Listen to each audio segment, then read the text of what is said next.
Carlos is a first time caller out of Texas. Carlos, welcome to the show. You're on the air. Hey, how's it going, Jesse? All is well. Uh, well, it's my first time calling you. I had a friend that basically recommended me to you, and I've been watching your shows for, I want to say about a week and a half now, Uh huh. and lots of stuff has been making a lot more sense. But more or less, the reason why I'm calling you is because I'm trying to understand living between your mind and your soul. And it's actually a very good topic because I'm trying to confront the pain and confusion and emotions that have weighed on my heart for so long. And it feels like I've lived through a storm of abuse, dysfunction, and loss. And while I've tried to move forward, the weight of it all still lingers. I'll give you a little bit of context. My father's been at the center of much of this pain. And for nearly all of my life, he has been abusive, not just to me, but to my mother and the relationships within our family. He tore apart the bonds between us siblings, and he sowed a lot of seeds of division. He taught us to hate instead of support one another, and at times it felt as though he carried darkness in him, as if an evil spirit fueled his actions. Despite it all, I tried to forgive him, and even after he tried to take my life, eventually I made a decision to leave. I had to move to another country, Guatemala, not just to escape, but to create something better, a life where I could love and be loved. Eventually, I got married. You know, no one really taught me how to do that. My wife and her family gave me a foundation and a chance to start over. And though even then, my mother played a role in shaping that path, but my relationship with her has also been complicated. She's promised to take care of my sister and children, which is admirable, but my sister has her own life and struggles. She's faced many trials having 3 children, being a single mother and enduring her own challenges. Growing up, we're all split apart. And while I want to forgive my mother, there's a part of me that struggles. I try to find myself in a place where my health is failing, and cancer and another terminal illness remind me daily of mortality. And I've spent so much time alone, retreating into myself, and I'm trying to let go of the thoughts that haunt me. And I've kept to myself not because I don't want a connection, but because the weight of my past feels too heavy to share. I want to forgive my father and my mother and my siblings and even myself, but forgiveness feels too elusive when the scars run this deep. How do I let go of the anger, the pain, and the loneliness that have defined so much of my life? How do I move forward when my past feels like a shadow that never fades? I know that healing won't erase what happened, but I hope it can bring peace.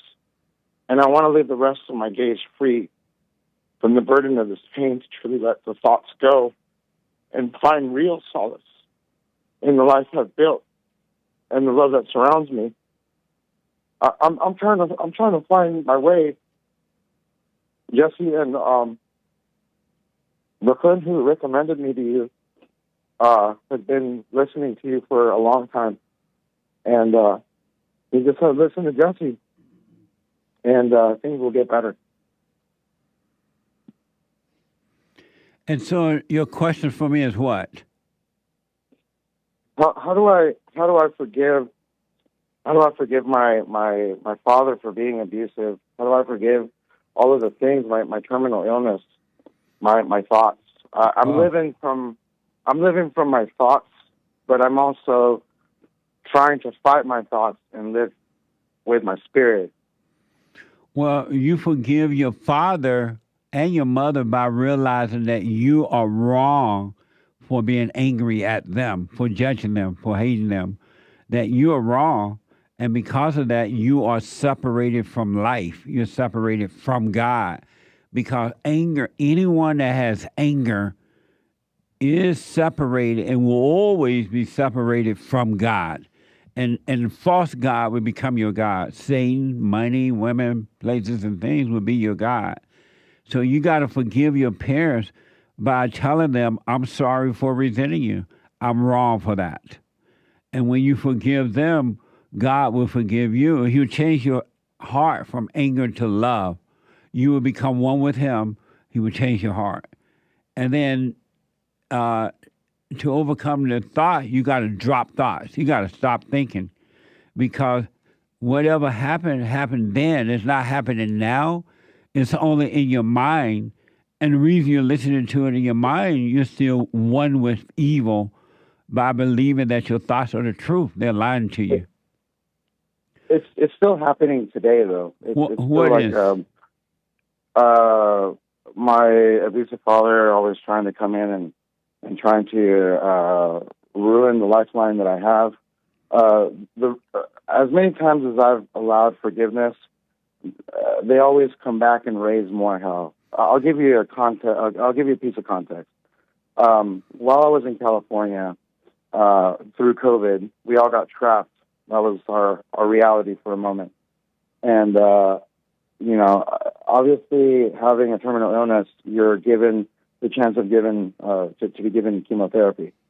I was allowed that chance, and at the time where I was at the pinnacle point of getting into the office, my father almost nearly tore off my PICC line from my heart, and basically called the police and said that I was terminally ill and I was going to give him a disease and and so on and so forth. And from there, trials and tribulations for me, because I haven't had the treatment for the next 3 years, and I'm still trying to make sense of that with a lot of pain and suffering and emotional scars and stuff like that. How old are but you they now? always come back. I'm 37. And so you're living in where you live? What country? I'm living in Texas. You live in Texas. And where's your father? Yeah. My father's in California. And so you don't have to let him come in your life right He now. always shows up, Jesse. He knocks the door. He comes right in. People let him in. They start. They allow him that space. Who let him be in? Able to. Actually, my mom let him in. So you live with your mother? Right now, unfortunately, I have financial loss, and I'm trying to get back up on my feet. I'm trying to move away from the situation because although I do like communal living and living with family and being there for one another, it's very tough trying to fix things for other people. Rather, it's more like when you're on the airplane, they tell you to put on the mask. So you're living. You can help others. You're living with your mother? Yes, I'm living with my mother and my wife right now. Oh, okay. And so my wife takes care of me through like hospice and all that stuff, and my mom just basically takes care of my sister and her children in another home. You say your wife take care of you through what? Hospice. Oh, so you're in the hospice care right now? Yes. Oh, I see. So why are you trying to help others? You can't help anyone. You can't even help yourself. Why are you trying to help anyone? I'm not trying to help anyone. I'm just trying to get everybody together so that, before things happen, kind of have like not like a kumbaya, but more or less just be at peace with one another and stop this before the worst happens, which is what we don't want. What's that? Satan coming and grabbing each and every one of my family members and turning their spirits into thoughts. What does that have to do with you? Well, for me, it's my personal peace. I see my family go through a lot of things, a lot of trials and tribulations, a lot of anger. What does that have to do with you, and why are you allowing yourself to be involved in what somebody else is going through? It's kind of like being the neighbor to a paper wall room, and anything that gets thrown or gets yelled at or reverbed, it just goes straight through the paper wall. But and it's not like I'm trying to be a part of it. Because of time, Why are you? I don't understand. You said you want to get the family together before something else happened. What do you mean by that? Well, they've given me a time limit, and I just want my family to be closer and to actually finally stop Why? all the bitterness. Why? I guess that's a good question. Because I see all the things that my family and my parents have been through, and it's just really tough to see them, fight. And Why? for myself, because I was abandoned when I was a kid, and I didn't have my parents growing up. But And my sister. Anthony, because of time, Carlos, you should not give one hoop about your family fighting, your father, mother fighting, your brother, sister fighting. It has nothing to do with you, and you should completely stay out of it and just work on your own life. You leave those people in their own hell. Most people love their hell. Why don't you leave them in their hell and just work on your life? I'm trying to, Jesse. Every day is. But if you're trying, why are you trying to get them together? If you're, excuse me, if you're just trying to work on your own life, why are you involved in paying any attention to them at all? Because they involve me. Tell them you don't want to be involved. I tell them exactly that, and if there are things that I have to do that basically come into play when I don't do those things, even though I'm in my illness. It just seems like, well, you're not doing what you're supposed to do. When you say they gave you amount of time, are you saying they told you you're going to be dying soon? With the illness that I carry, it's a terminal illness that you're only allowed to live for about 5 years. But I understand that God is. How many more years do you have? Well, right now it seems to be that I'm on an extended time. Have you already lived for the 5 years that they told you? Yeah, I've lived for 7, and I'm trying to keep going and stay healthy and do everything that the health professional and my wife. And so if I were you, I'm not a doctor, but I wouldn't be paying attention to some doctor telling you you only have a certain amount of time. No one knows but God. Do what you want with that. But I wouldn't. Exactly. Right. And you're right. And then I would recommend you get completely away from your family members and work on your life and let your family members go to hell. They're already in hell, but don't let them drag you down in hell with you. You don't owe them that. Don't let them put you through that. Yeah, that's a very good piece of advice. Yeah, because I honestly stay to myself, and I try not to. My grandparents, at least my grandfather used to tell me one good piece of advice. Should you touch nothing? Hold on, buddy. Hold on, Carlos. Let me go quickly back to Carlos, a first-time caller out of Houston, Texas. Carlos has some type of disease or something that the doctor told him that he's going to be gone 5 years ago, and he's still around. And yes, sir. And he's living with his folks and catching hell. Carlos, why don't you move away from them? You say you have a wife. Why don't you and your wife move away from them so that you can work on your own life and forget about them, your folks? That's a very good question. I'll give you some insight. The problem that I'm having by doing that is the fact that obviously the economy is not too good. I can't help her in that manner. And with the amount of finances that I had before, we had the chance to do that. But we go back to what you said. Listening to doctors gets you in a sort of situation where I expended all of the money that I had, and so therefore now I'm at the government's will. And aside from that, I just want to clarify something. While I was talking to you about my abusive father, is the fact that you asked me who lets him in. I thought about that while you were on break. The the thing here is allowing you to understand that, or what I don't understand is the fact that 20 years being separated from my father, it just basically I can't seem to shake him in the way that you're telling me. Have you apologized to your father for being angry at him? I have. You told very him, many times. What did you say? What did you say to him? What did you say to him? I'm sorry for being a bad son. I'm sorry for disappointing you. I'm sorry for not doing the things that you asked me to do or you obligated me to do. I'm sorry for not following you in that light, but it wasn't light. Just it was darkness. My dad. Why haven't you apologized to him for resenting him for being angry? I have apologized for resenting him, and you told your father you told your father you were wrong for resenting him, and you're sorry for it. I was wrong because Did you tell him that?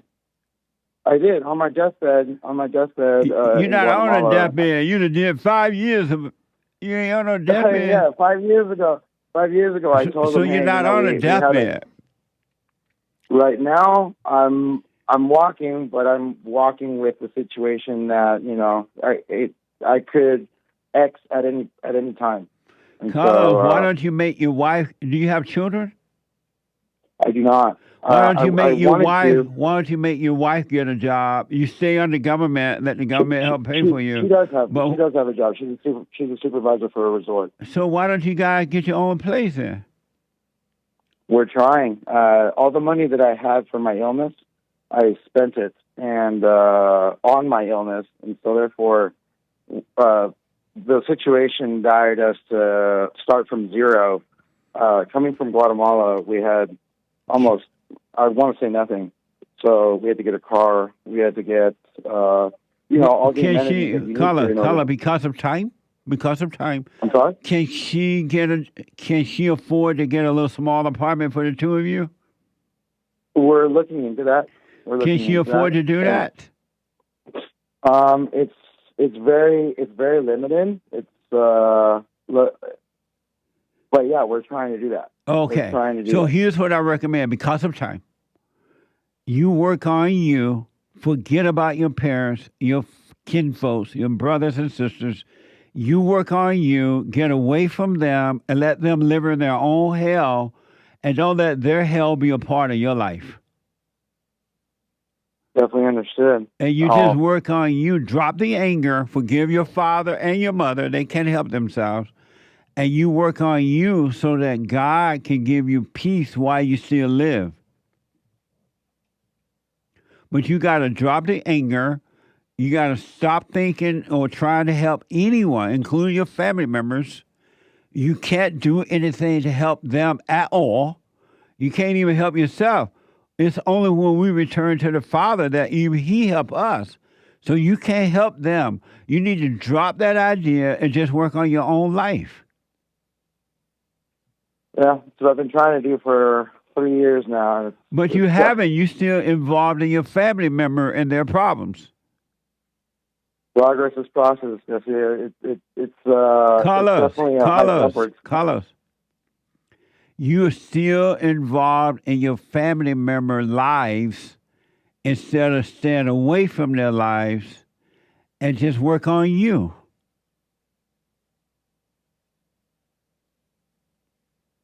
Yeah, it's definitely hard to work on oneself when there's so many things that one has to pay attention to. Most of the anger that stems from is my illness, because I mean, obviously, nobody chooses to get ill. Carlos, never call it your illness anymore. It's not your illness. You are not your body, and you're not the illness. Stop identifying with it. Yes, you have an illness in the body, but you're not the body. It's not your illness. Understood. So don't call it your illness anymore. Yeah, I feel like it's like a the reason why I say that is because I feel like it's a lingering symbiote that lives with one and just basically tells one what to do and how to feel. And Because that's kind of why I've been because you have identified with it.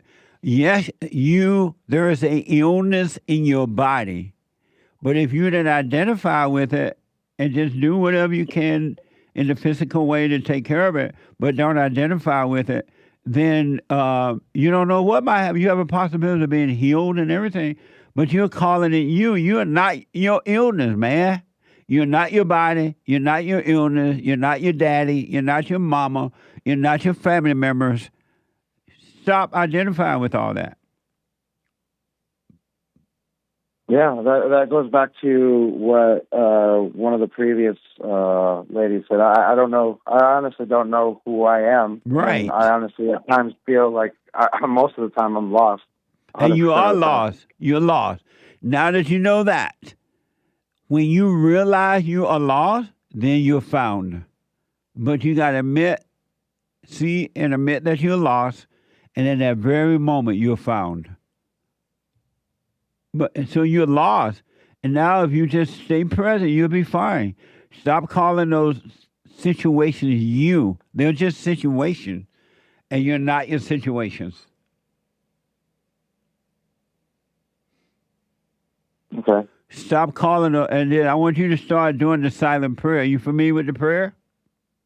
My friend told me about it, and I haven't seen the silent prayer, but I'm going to go ahead and jump on that right now. Do the silent prayer. Do you do the Hail Mary stuff? No. My dad is Catholic. He's Roman Catholic. My mom is Christian, but I just try to read the Bible and try to speak with God. I try to ask, I try to have that type of connection. I don't go to church. I try to stay away from the thought because Carlos, the thought always comes in. Yeah, because of time, I want to encourage you to do the silent prayer. Watch those thoughts and don't call them you. Don't identify with the illness in your body. Don't identify with your body. Have no identities. And don't, even the identity that you have about God, let that go too. You want no identity. You want to be free, and you got to let everything go that's in your mind. Stop thinking, and you'll be free, and you'll be fine. Very good piece of advice. I'm going to try to work on that. And stay away from your family. Let them suffer in their own hell. They love their hell. And don't make their hell your hell. Definitely. I'll keep in contact with you, Jesse. Okay. Definitely. I would really definitely like to keep up with you. All right. So do the silent prayer. Watch those thoughts. And just let your family fight by themselves. And you work on you. All right? Sure, definitely. And thank you for everything that you do. I really appreciate the time that you take to help us all and get us all in the right mind and in the right direction. Okay, let me know how it goes. Thanks, Jesse. All right, Take good care of yourself. All right, I will. Oh, amazing.